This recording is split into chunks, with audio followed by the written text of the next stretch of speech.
on LWT, south of Watford.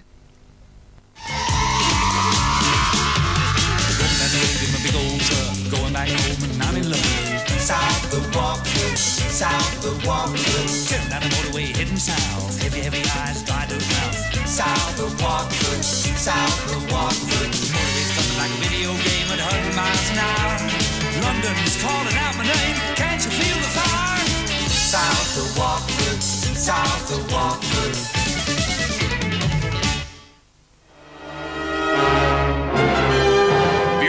South of Watford, prepare to be amazed, or at least vaguely attentive, as we bring you a spine-chilling true-life yarn.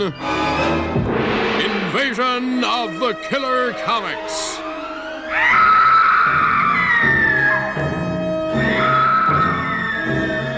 Our tale begins in the gleaming high-tech offices of south of Watford. The atmosphere is tense. There are stories to cover, deadlines to meet.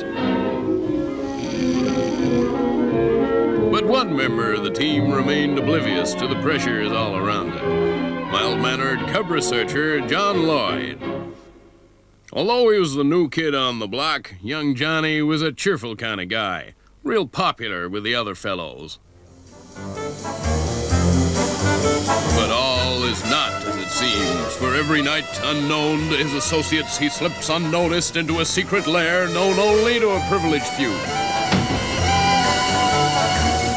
And here he undergoes a mind-boggling transformation. Yes? Really? Within seconds, the seedy boy researcher has vanished. Place stands a mature, immaculately groomed figure of a man, his filofax bulging with aftershave. Is it a Channel 4 commissioning editor? Is it a Jonathan Ross clone? No. Gasp! It's Media Man! Wherever six-figure salaries may lurk, wherever expense account power breakfasts are to be found, Media Man will hunt them down. The good folk of Media Land often have cause to thank him for saving them from threats to their justly luxurious lifestyle. But no danger has ever been as great as the strange case of the Killer Comics. It all began innocently enough. I was on my way to another star-studded photo opportunity at the theatre when, through the window of my birthday present from Michael Grade, something caught my eye. An apparently sane adult reading a kid's comic. Very odd. Moments later, I spotted two more. And then a whole demographically balanced cross-section of them. What on earth could it mean? I needed time to think desperately. After that, I needed time to think calmly. Could you turn the radio on, Jens Vulture? Yes, sir. Thank you. I'm hanging out with Halo Jones. Don't go round, 'cause I won't be home. I'm hanging out with Halo. Friday night on Capital Radio, and our special guest tonight is Wendy J from Transvision Vamp, and that's a track from the new long play which is coming out very soon called Pop Art, and that track is called Halo Jones. Welcome, Wendy. Hello. How are you? All right. Good. What is it about comic book heroes? Because that's a comic book hero, isn't it? Halo Jones is one of the few female characters in comic strips, yes. And I first found out about her when I was reading a Melody Maker piece, a review of all sorts of comic strips, and there was a large picture of her.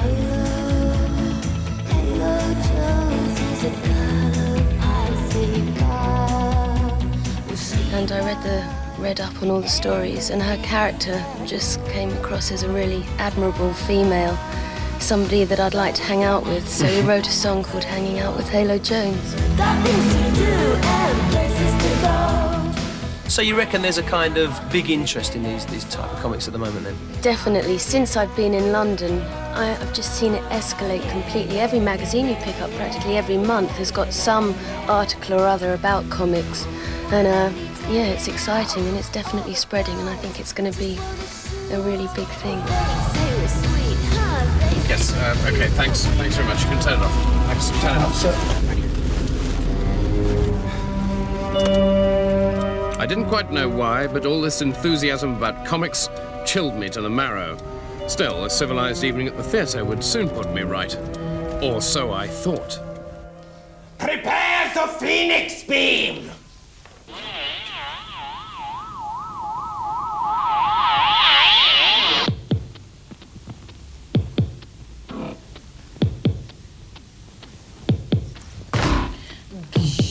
Run 50! Und climbing! Oxygen level? 80%. Pulse? Regular! 40. The so-called play was American Eagle. I dragged myself along to some ghastly little barn above a pub in Islington because a distinguished critic who's a very good friend of mine had assured me it was brilliant. So naturally, I hadn't thought to ask what it was about. He's regressing! They're losing him! Oh my God!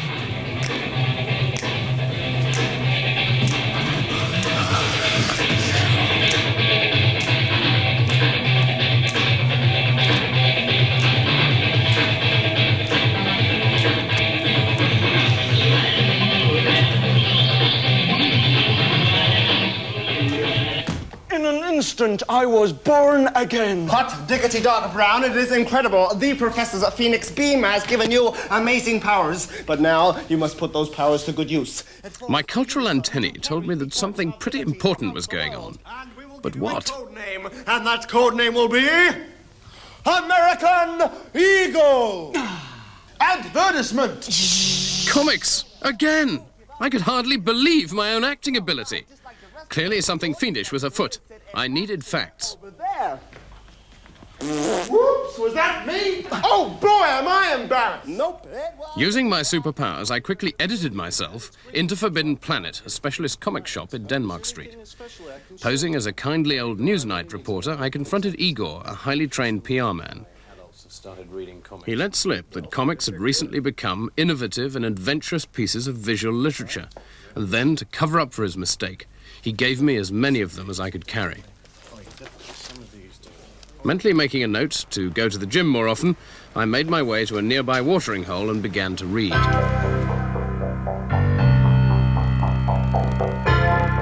Within a few moments, I was gripped. These weren't the badly printed, flimsy pamphlets I was expecting. They were glossy, smartly packaged, big-format paperbacks, well-written and good to look at.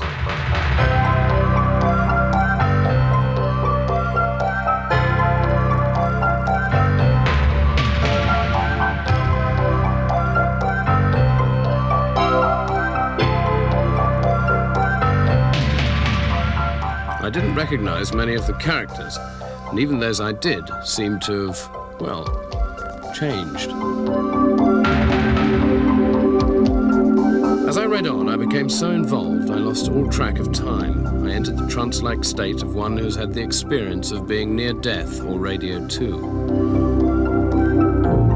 The next thing I remember, it was 2 hours later, and I was a born-again comics fan.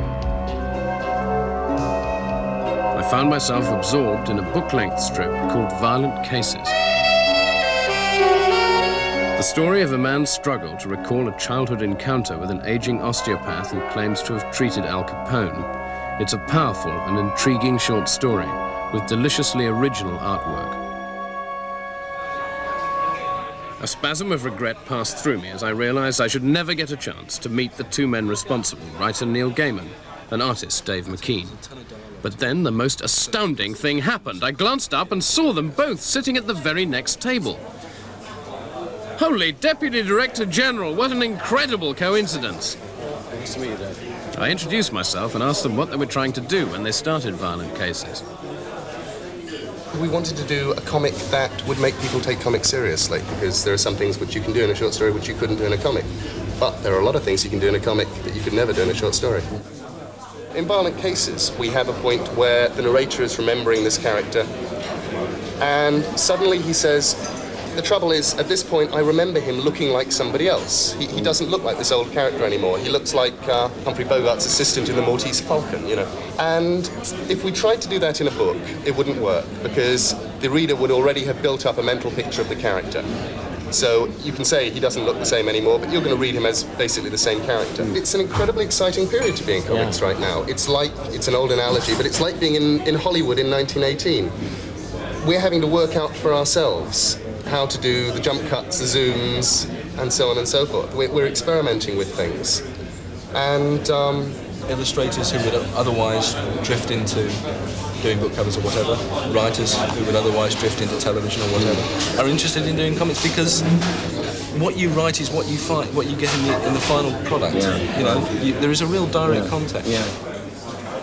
Gaiman and McKean seem well on the way to international stardom in the world of comics, but the next comic creator I tracked down had already achieved that status.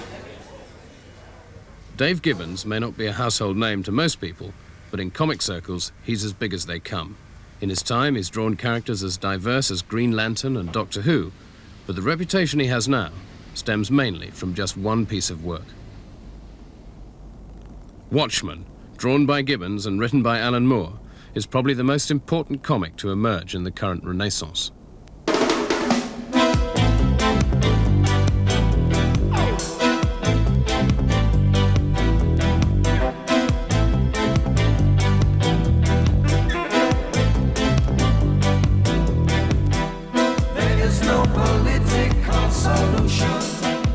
The story, set against a backdrop of imminent nuclear doom, is tremendous in its scope. It takes place in an alternative present where superheroes really exist, America won the Vietnam War, and Nixon is still president. It's a gripping and often very funny adventure story, peppered with serious observations on such matters as the nature of time, the dynamics of global conflict, and whether superheroes feel a bit silly in their costumes. I think what we were trying to achieve to begin with was just tell a rattling good superhero yarn. But as we spoke about it and as the thing evolved, it just grew and grew into something completely different. I suppose what we've achieved, and it's a term that's been bandied about in comic circles for a long while, is a graphic novel, if you like. I mean, it's fantastically detailed, the artwork. I mean... Well, yeah, I mean, because what Alan proposed with the outline of Watchmen was that if costume characters, superheroes, actually existed, the world would be changed. And I remember when I read the outline, I made a whole list of things that might be different by virtue of this, you know, things like different fast foods, different fashions, different attitudes towards politics, sex, religion, you know, all these things, different comics. You know, we feature very strongly a pirate comic because we reckon that in a world that had superheroes, a superhero comic would be a bit redundant. And there's a sort of an advert for crisps or sweets. It's called Meltdowns. Yeah, they melt in your mouth and not in your hair. Right. And again, it was to try and have convincing dressing for everything, like Meltdowns, which are obviously the equivalent of M&Ms or Smarties, but which also give a slight indication that we're preoccupied with things of a nuclear type. So, I mean, we did take a lot of time, I mean, in a way, a rather uneconomical amount of time to make sure that it did repay reading and rereading. And I know as a kid, that sort of thing used to fascinate me, stuff that was put in that didn't have to be there. And I think what it does actually, it communicates that, you know, the joy or the involvement of the people who are creating it, you know, that you would go to the bother of doing it.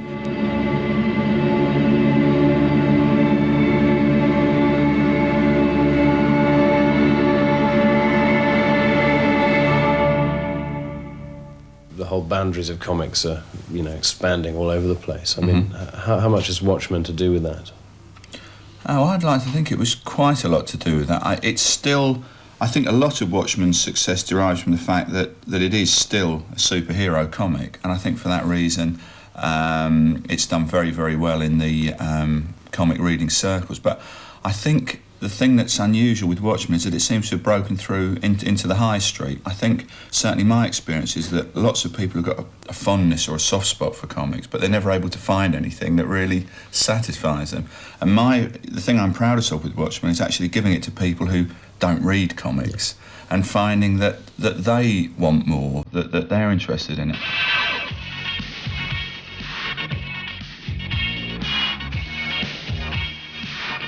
So far, I hadn't met any women involved in comics.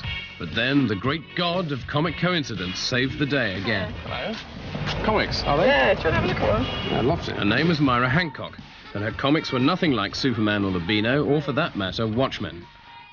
Engagingly homemade in appearance, they feature a repertory company of modern girls.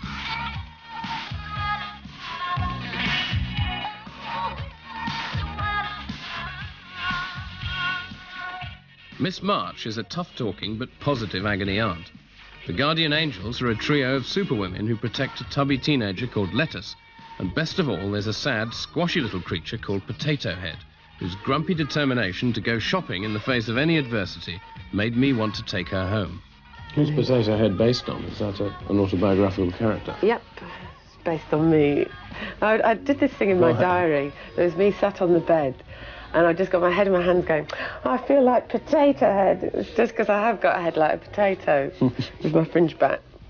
It looks like barn doors or something in the forehead. Like when I invented Potato Head the first day, I had such a laugh. I hadn't laughed so much in ages that day. And I took her around all my friends and I said, look what I've drawn. It's just, tell me what you think. And I got a really mixed reaction. Some people thought it was really funny and some people thought it was really sad. But that's exactly what I wanted. I wanted people to be in two minds about her, because she is both.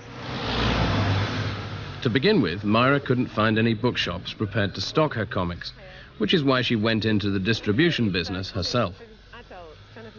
The first time I went, I stood under a tree and shook. With fear? With fear, yes. I just felt such a lemon. I wasn't with anybody, I was on my own. And I'm not the sort of gang-type girl, but it would have been great to have had a gang at that point. I must admit, I did attract attention. I used to have short little skirts and big bows, big plastic bows with Myra magazines written on them. And, I used to go and think there was a bit of a laugh, but people used to accuse me of, I don't know, thinking a lot of myself and stuff. But you have to sell your comic, you have to get it to the public somehow. Myra wasn't exactly the sort of person I'd have expected to be involved in writing and drawing comics. But the identity of the next person I came across in the field was an even bigger surprise. Being as how I'm just an humble stand-up comedian, and I ain't much good with the written word like. Not like them writing toffs, your Doris Lessings or your A.N. Wilsons. Nevertheless, I want to write about the summer, when I was all washed up on the shores of light entertainment. Now, in my Filofax, I had Alexis Sale firmly filed under comics bracket stand-up, so I was a bit taken aback to discover that these days he's got more to do with the other kind. Together with the excellent Argentinian artist Oscar Zarate, he's created a book which is by turns viciously funny and viciously vicious, under the misleadingly innocuous title Geoffrey the Tube Train and the Fat Comedian. A mixture of satire, autobiography and children's book parody, it blends a bizarre murder mystery in which an anthropomorphic tube train done it with an essentially truthful, if exaggerated, account of an unpleasant episode in Alexei's life. There was this injunction, see. Happens all the time in the rock biz. One split second an act is hot, hot, hot. The next, gone, gone, gone. The reason? Injunctions. Glenn Miller, Elvis Presley and Joseph Stalin aren't dead. They're living in a motel in Basildon, waiting for injunctions from their managers to come before Colchester Small Claims Court. It's always the manager, the paid friend, who does it. I knew that before I started, but I thought I was clever. I thought I could avoid all that. But just as new wave comedy spawned new wave venues, it also spawned new wave sharks, and the one I signed with was the alternative equivalent of a giant killer white.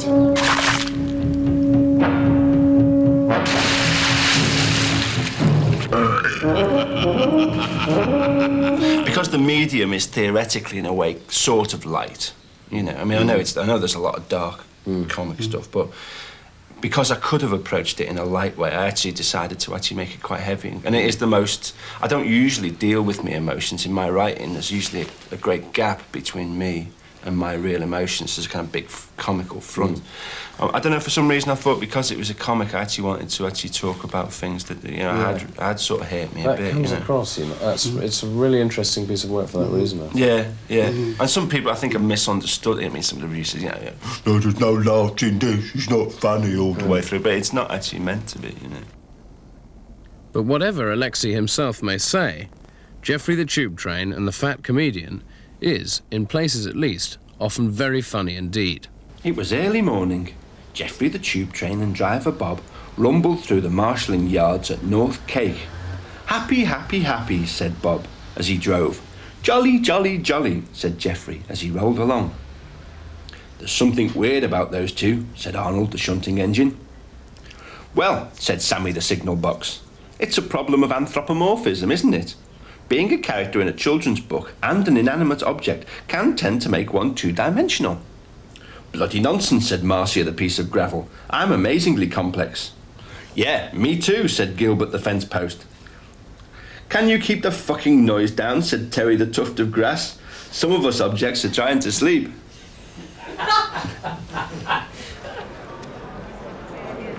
By now, I was a lot better informed about comics.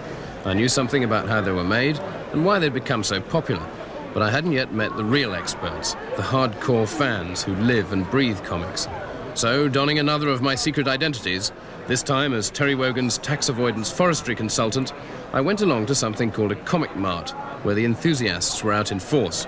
And it was there that I contacted another dual identity media man, Duncan McAlpine, at night super comic collector extraordinaire, by day mild-mannered stage manager of EastEnders.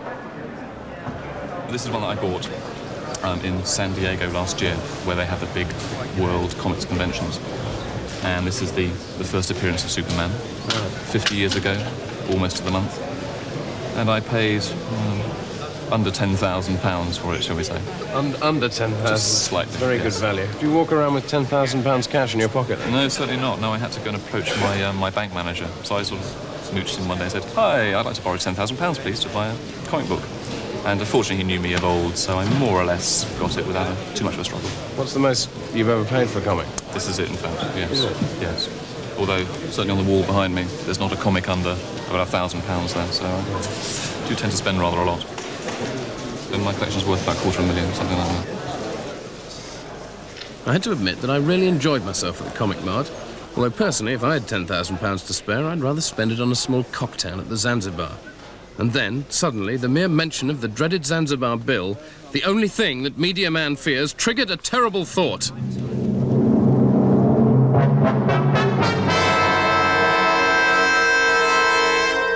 Suppose comics were to go on getting more and more popular.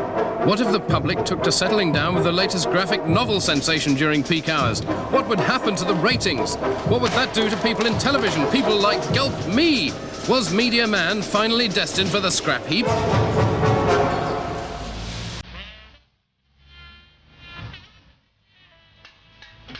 Oh, it was a crazy idea, but I just couldn't shake it off. I took to wandering around the London Weekend franchise area, revisiting all my old haunts.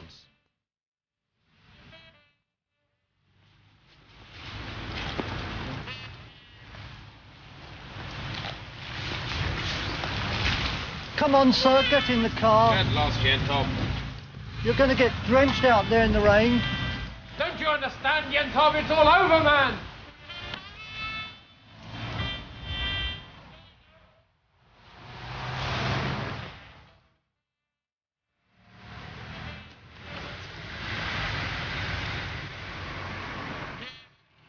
Eventually, I found myself outside my spiritual home.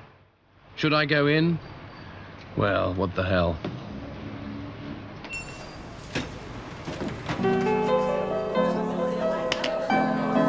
Inside, everything was plush and reassuring. I began to pull myself together, but too late. Hello, Media Man. Hello, Lenny. Like a drink? Yes, please. So how's it been going? Oh, it's okay. Well, actually, I've had a bit of a lousy day, really. I feel a bit depressed. Oh, well, if you're depressed, check this out. I've just been to Forbidden Planet.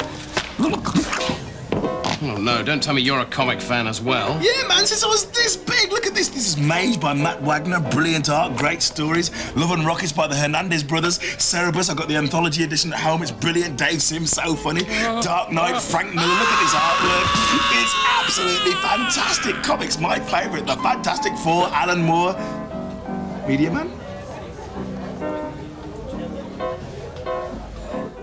From that day onwards, Media Man and his terrible acting ability were never seen again. But his predictions proved chillingly accurate. The killer comics did indeed take over the world. TV sets became as outmoded as player pianos. The world's most powerful leaders became hooked on Watchmen and Co. And a new era of international peace and understanding was ushered in. As for mild-mannered Johnny Lloyd, he too vanished. But there are those who say he managed to carve a niche for himself in the new world of entertainment. I'm hanging out with Halo.